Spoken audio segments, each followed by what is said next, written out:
Hey guys, it's Section of Violence here. Just thought I'd go over the Bellator fights that just took place. A lot of upsets, some of them I saw coming. First off, I just started to shout out Bert, my homie. Although I did tail him tonight, which cost us some units, I will be tailing him again only for UFC. UFC he's very good at, so I'm gonna have to give him credit where it's due. But as far as everything else, I feel like I have that on a wrap, and I'm gonna just do my own thing as far as everything else. But yeah, let's get into these fights.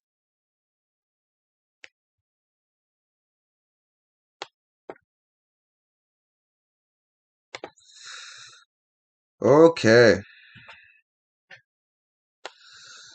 So I had let's start at the bottom. So we had Dante Shiro winning his fight by decision.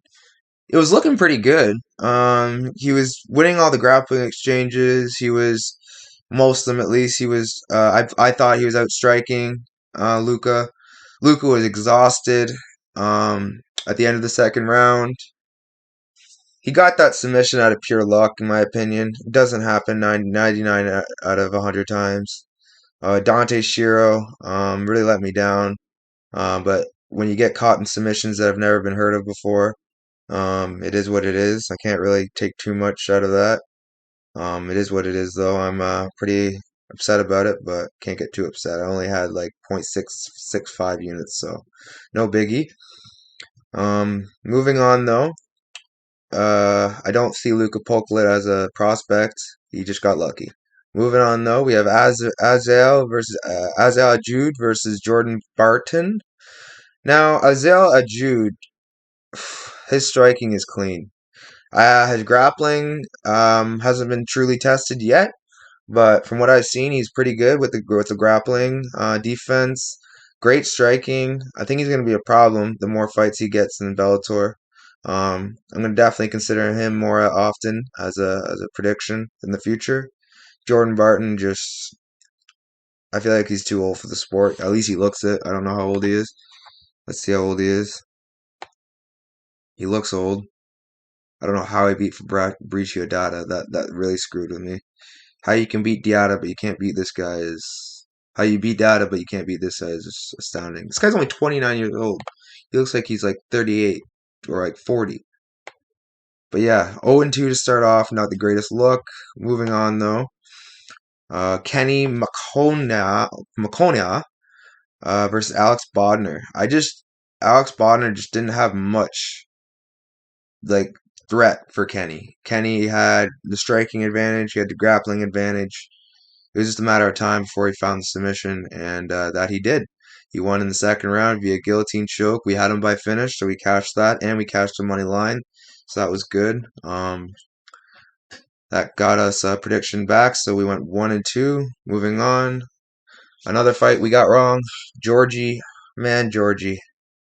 he's dangerous, but man, is he sloppy. He's got decent grappling. Man, he's just not at that level. It's unfortunate. He'll beat the cans, but he won't beat any of the one at the top level. Kane really showed some new wrinkles in his game, some clean boxing. He still is very, very bad. I'm not saying he's good, but you know, it was really unfortunate. Georgie should have been able to win this fight, but Kane just got the job done. Should have been an easy prediction, hindsight, but hindsight is 2020. But yeah, going 1-3 so far on predictions. Moving on, one of the stars of the card, Darrick Kelly. Kelly, he had a hard time dealing with Stevens' energy in the first and second round, but the energy started to dwindle. Dara started to find his way more at the grappling, and which led to a dominant, unanimous decision. He is very chinny, and I'm gonna have to watch out for that. He I do think he is going to be something in the sport. I just don't know what yet. He has a lot of good qualities, but then he has some bad ones. So I'm gonna have to pick him more. But at the same time, I'll be more skeptical because if this guy causes some problems, I feel more guys will. But yeah, moving on to another guy who I feel really let me down. Brett Johns got the win, but man, was that uneventful. The guy had nothing for him. and he didn't even come close to a finish. Brett Johns, man, he just he's not what I thought he was going to be in the sport. He is very, very he's good, but he's not a title challenger good, you know? Like he has no good striking. His grappling mainly is control heavy. Like it's not like he did like unless the guy is really bad, he'll rarely get the finish. But yeah, moving on. Try not to be too long with these analysis.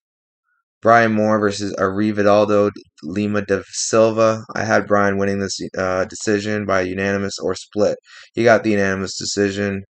Can't be mad at Brian. I'm mad at myself for not putting enough confidence in Brian, being it was in Dublin, his home country. So, or whatever Ireland is. I'm not the smartest tool in the box. So, but yeah, let's count them up. We're at 3-3, 4.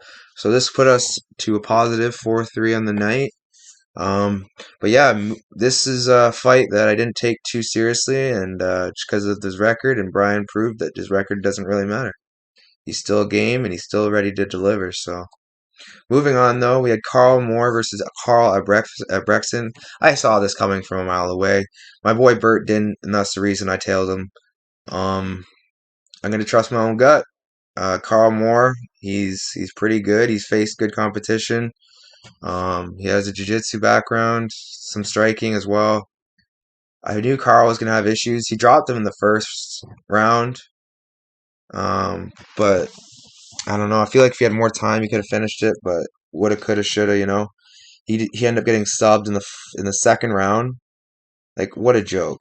Like it was just an unfortunate situation. It wasn't even under the chin. It was a face choke, and he tapped. Like the yeah. I'm not even gonna get into it. What I think about him. I'm pretty disgusted with him. I can't stand the guy. And yeah, he cost us some money tonight. Big upset. Not really for me, but for most people. Yeah, moving on. We had Ciaran Clark versus Raphael Hudson. I didn't watch the start, but apparently he got rocked. Ciaran did in the first round. He recovered to win the second, and then he got the finish in the third. You could see Raphael was breaking as the fight went on. Ciaran's pace was just too much for him. Definitely going to watch out for that in the future for his chin, but he's gritty and showed determination, so got to give it to him.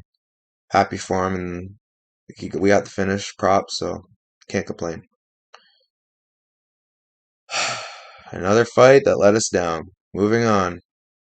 Mads Bernal versus Pedro Cavallo. Now, Mads, man, he he looked great early on. He had great wrestling and grappling.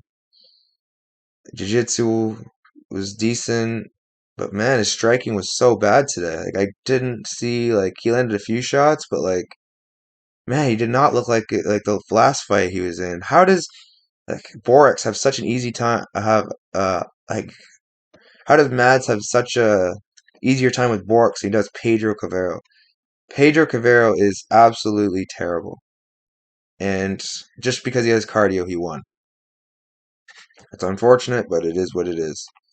Pedro got the nod. It was if you I mean I don't think it's a robbery, but because I think he won second and third, but I can understand the argument for Mads winning number 1 and 2, but you know, they're in Dublin, they're gonna give it to the hometown guy. Pretty disappointing performance by Mads. I'm never gonna pick him again, at least not for a while, till he proves himself to me.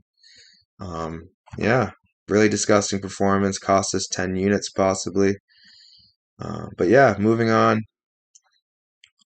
4-4, 5-4, 5-5. And then moving on to another failed prediction, 5-6. I had Liam McCourt originally, but again, due to other people's opinions, it swayed me to change my prediction. Won't happen again. Liam McCourt, she just looked better, looked a more well-rounded fighter. I don't know why Diana Silva thought she won, but she usually does that and somehow gets a win. Yeah, don't take too much out of the fight, but Liam McCourt won. Moving on to the MVP of the night, Yoel, Soldier of God Romero, absolutely just dominated Melvin Manhoef. The second round was tit for tat, but I feel he had some advantages on the feet. He was better with his footwork. Striking was a little off, but other than that, man, his wrestling was looking decent. And his ground and pound was looking fierce, but man, his age is catching up to him, whether people want to believe it or not. He was looking a lot more tired.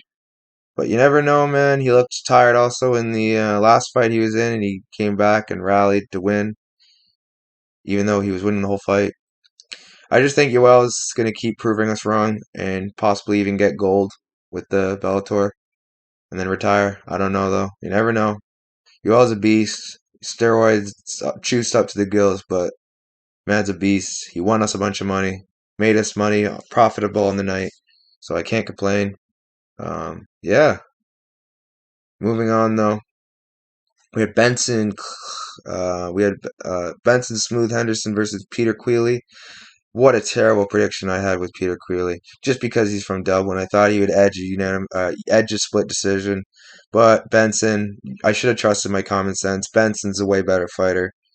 Um, and yeah, I should have been more confident, and I should have stuck to my guns a lot with this card. But I'll learn from this, and only get better from here. We profited over 21 units on the card. Let's see on the predictions how we did. So we did 4, 4, 4, 5, 4, 5, 5, 5, 6, 6, 6, 7, 6. We went 7-6 on predictions plus 21.4 units, and you can't really get mad at me for that. So great day so far. Still got Cage Wars, still got Fury FC. Let's crush those as well.